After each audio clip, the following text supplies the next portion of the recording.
First of all আপনাকে ধন্যবাদ এই প্রশ্ন করার জন্য। সত্যি আমরা একটা প্রবলেমের মধ্যে যাচ্ছি, ন্যাচারাল ডিজাস্টার, এটাতে কারো হাত নাই। তবে এই সরকার একটা জিনিস মনে প্রাণে বিশ্বাস করে, ধারণ করে, লালন করে, সেটা হলো এদেশের ৭৫% উপরে মানুষ কৃষির সাথে জড়িত, ডিরেক্ট অর ইনডিরেক্ট। সুতরাং কৃষির অর্থনীতি, কৃষকের অর্থনীতি যতক্ষণ না শক্তিশালী হবে ততক্ষণ পর্যন্ত এদেশের অর্থনীতি শক্তিশালী হবে। কৃষককে বাঁচাতে হবে আমাদের। যার কারণে আপনারা দেখেছেন আমরা এরই মধ্যে একটা যুগান্তকারী সিদ্ধান্ত নিয়েছি যে কৃষকের উৎপাদন খরচ কমানোর জন্য আমরা ইনস্টেড অফ ইলেকট্রিসিটি পাওয়ার ও ডিজেল পাওয়ার আমরা সরকার দ্রুততম সময়ে শ্যালো এবং ডিপ টিউবওয়েলকে আমরা সোলারের দিকে কনভার্ট করাচ্ছি।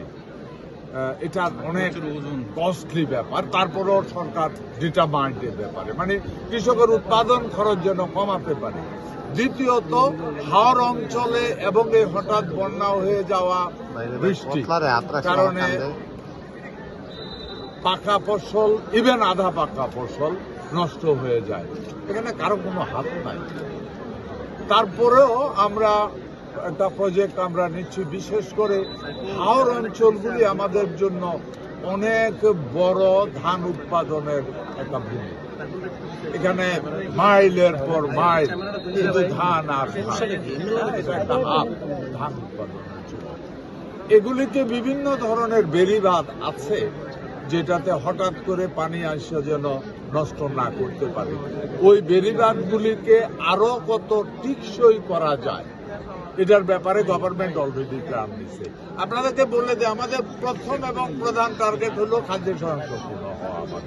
মনে রাখবেন, আমরা সবসময় একটা কথা বলি, যখন বলা হয় মানুষের বেসিক ডিমান্ড, তখন বলা হয় কি, ফার্স্টে বলে অন্ন, তারপরে বলে বস্ত্র, তারপরে বলে বাসস্থান। যত সুন্দর কুত্তা আপনি গায়ে দেন, যদি আপনি 3 বেলা না খান, ফ্যান্ট আমনে খুললে নিজের দিকে বুঝে দেন। এটা হইল বাস্তবতা। আসেন কৃষকের ন্যায্য দামের প্রশ্নে। আপনি শুনেছেন আমাদের বক্তব্য, নতুন পলিসি আমরা নিয়েছি, কৃষক যেন ন্যায্য দাম পায়। এটার জন্য আমরা যখন ধান কাটার মৌসুম, এখন এই বর্ষা বাদলের ভিতরে ধান শুকাইতে পারে না, সরকার আবার ভিজা ধান কেনার কোনো সুযোগ নাই, কারণ সরকার তো কিনে গোডাউনে উঠাবে, তার তো শুকানোর কেউ নাই। এরপরে গিয়ে আমরা এক একটা ইউনিয়নের ভিতরে আমরা চিন্তা করছি মাইকিং শুরু করব, যে উমুক দিন উমুক ইউনিয়নে সরকারে ধান কিনবে, কারণ নর্মাল বাজারের ধানের দাম এবং সরকারি দামের ভিতরে একটা বড় ধরনের পার্থক্য থাকে। সরকার চাচ্ছে সরকারি দামেই কৃষক ধানটা বিক্রি করুক, তাইলে তার 20-25-30% সে প্রফিট পাবে।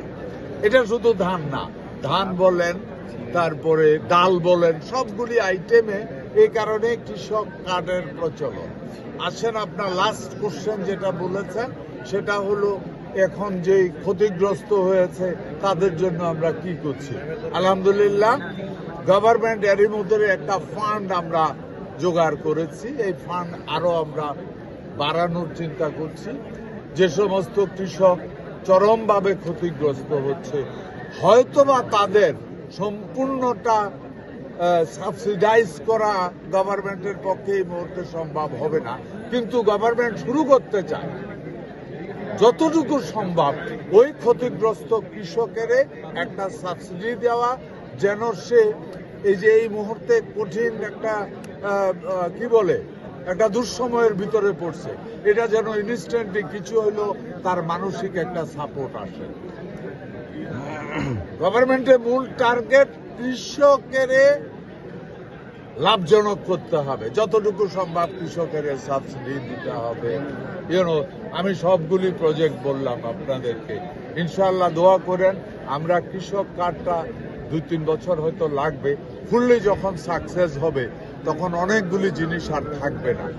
এই যে আজকে এই বছর আলুর দাম কমে গেছে, কৃষক বেচতে পারে না, আরেক বছর আলুর দাম বেড়ে গেছে, মানুষ কিনতে পারে না,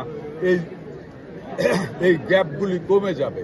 তখন কৃষক জানবে মার্কেটের চাহিদা অনুযায়ী সে কতটুকু আলু করার প্রয়োজন, ওই অনুযায়ী প্রোডাকশন হবে। দ্যাট মিনস উৎপাদনের সাথে চাহিদার মিল থাকবে, চাহিদার সাথে উৎপাদনের মিল থাকবে। এতে করে কৃষক সঠিক দাম পাবে, ভোক্তা সঠিক দাম পাবে। আপনাদের সহযোগিতা চাই। মাননীয় আরেকটি প্রশ্ন, অলরেডি আমাদের টুকটাক শুরু হয়ে গেছে, এক্সপেরিমেন্ট গুলি হয়ে গেছে। আমি দেখি না তো আজকেও আমি কতটুকু সিরিয়াস দেখেন, আমরা বারাপাড়া ইউনিয়নের ভিতরে এখন চোরা করছে 4-5টা শ্যালো এবং ডিপ করছে। অ্যাকচুয়ালি কস্টিংটা কত এটা জানার জন্য আমি লোক পাঠাইছি, কারণ আপনার তো যেহেতু ফাইন্যান্স একটা ব্যাপার, আমি যত কমে করতে পারি সঠিকভাবে এটা আমার জন্য বেটার। তো এটা পাঠাইছি, আমরা খুব দ্রুত এই বর্ষার ভিতরে আমরা করে ফেলার চেষ্টা করছি। আর আপনার সেকেন্ড প্রশ্ন যেটা ছিল, একটা কার্যক্রম আমরা চালু করছি। অ্যাকচুয়ালি ওইখানে যত হেক্টর জমির কথা বলেছেন, আমি এটা নিয়ে আর্গুমেন্টে যাচ্ছি না, তবে এটুকু আমি বলবো, আমি কুমিল্লা আসার আগেও প্রত্যেক দিন আমি প্রত্যেকটা হাওর অঞ্চলের ডিসি এবং আমার ডিস্ট্রিক্টের কৃষি অফিসারের সাথে জুম মিটিং করি। আমি টেলিফোনে জানতে চাই আপনার হাওরের কত % ধান কাটা হয়েছে, কত % বাকি আছে। সুতরাং যে নিউজটা পত্রিকাতে এসছে, এই নিউজটা কিছুটা মডিফাই করতে হবে আর কি। হ্যাঁ, কারণ আমার কাছে এভরি ডের আপডেট আছে। আমরা জানি এই সব সমস্যা হবে এবং আমরা এতটুকু পর্যন্ত করেছি, এই এলাকায় হাওরের ধান কাটা আরো লেট আছে অথবা হয়ে গেছে। এখানে ধান কাটার মেশিন, ইভেন ম্যান পাওয়ার, আমরা ট্রেনে যেখানে এখনো বেশি বাকি আছে, লেবার পর্যন্ত আমরা ট্রাক দিয়ে ক্যারি করে ওই এলাকায় নিয়ে ড্রপ করেছি। আমরা মনে করি 1 মণ ধান জমি থেকে উঠে আনা কৃষকের যতটুকু দায়িত্ব, সরকারের অতটুকু দায়িত্ব, আমার অতটুকু দায়িত্ব। সো আমি এলাকায় লেবার পর্যন্ত ট্রান্সফার করার কাজ আমি করি, বা আমার ডিপার্টমেন্ট করে মেশিন ট্রান্সফার করি, হারভেস্টিং মেশিনে। সো আমাদের কাছে তথ্য আছে। অনেক বেশি যে ক্ষতিগ্রস্ত হয়েছে আলহামদুলিল্লাহ এমন না, তবে ক্ষতিগ্রস্ত হয় নাই এটাও না।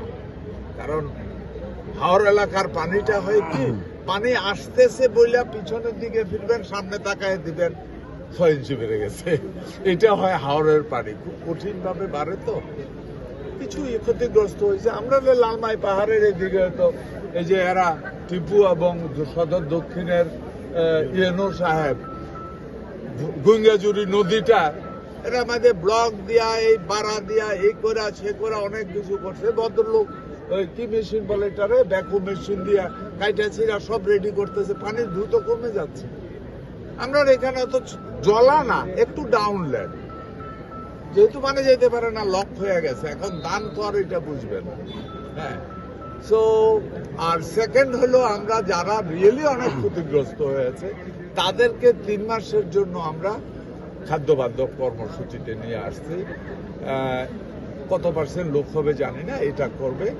আর বাকি যেগুলি আছে এদের ব্যাপারেও পলিসি আমরা বলে দেই, আবারও রিপিট করি কথাটা, আমাদের ফার্স্ট প্রায়োরিটি কৃষক, সেকেন্ড প্রায়োরিটি কৃষক, থার্ড প্রায়োরিটি কৃষক।